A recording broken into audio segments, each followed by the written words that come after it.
What did it say? Something to the tune of, I couldn't make out whether it was Mr. or Mrs. Berger. The person said, "Why are you lying in court about, we know Oscar didn't kill Reva.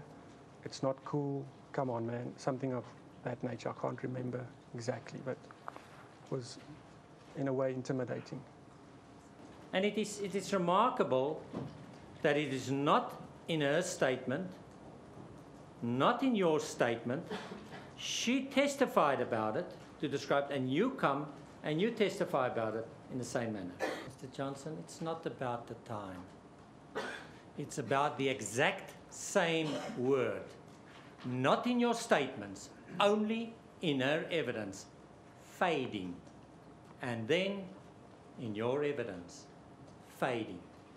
This court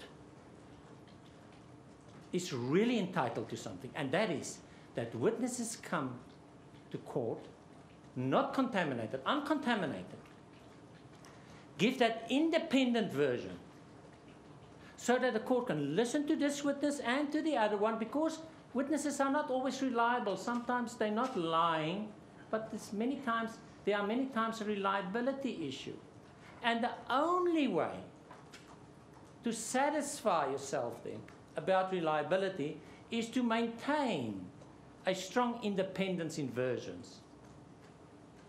You have not favored the court with that, Mr. Johnson, you and your wife. I'm sorry, I put it to you.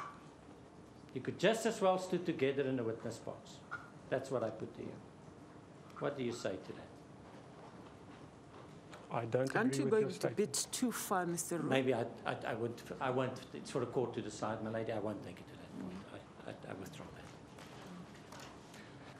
But you can say, as you sit there, those noises, I assume, did not come from someone taking a cricket bat and hitting a heart or a Maranti door. Or don't you know? My lady, I'm certain that I heard gunshots. I'm familiar with the sound of gunshots. And I'm trying in all fairness, it's a man's life at stake, in all fairness to say, let's look at other possibilities. I met Oscar Pistorius there, who was a sports icon, looked up to him, and he was there at the dealership, and that's the day I met him. Once the shot went off, I looked down, I was in shock, and I looked down on the floor, and exactly where my foot was stationary, there was like a hole in the floor. Basically what it was saying in the stories was, Oscar had shot me in the leg.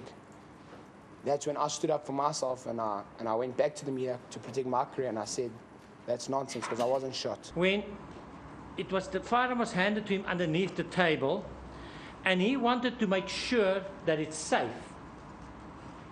And he opened the breech of the firearm to ensure that it was safe, and it was in that process that a shot went off. Okay, my lady, well, if that is the case from Mr. Pistorius' side, I cannot confirm because it was under the table. I did not see the firearm. I don't know what he did with his hands.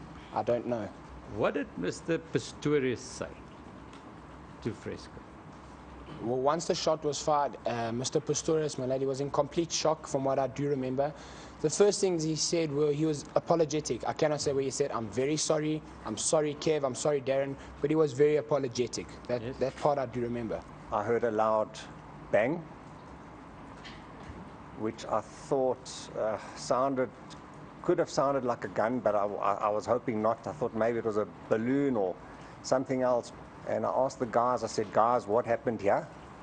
Mr. Fresco said to me, sorry, Jason, my gun fell out my tracksuit pants. Darren spoke to me and he told me the gun fell out of his pants, his tracksuit pants, and went off. I asked him what was the first rule of owning a gun. Shouldn't it be safety first? And he said yes, and then I hit him over the head. Watch, like, tweet, post, follow, engage. Channel 199, the Oscar Pistorius trial, a carte blanche channel, only on DSTV.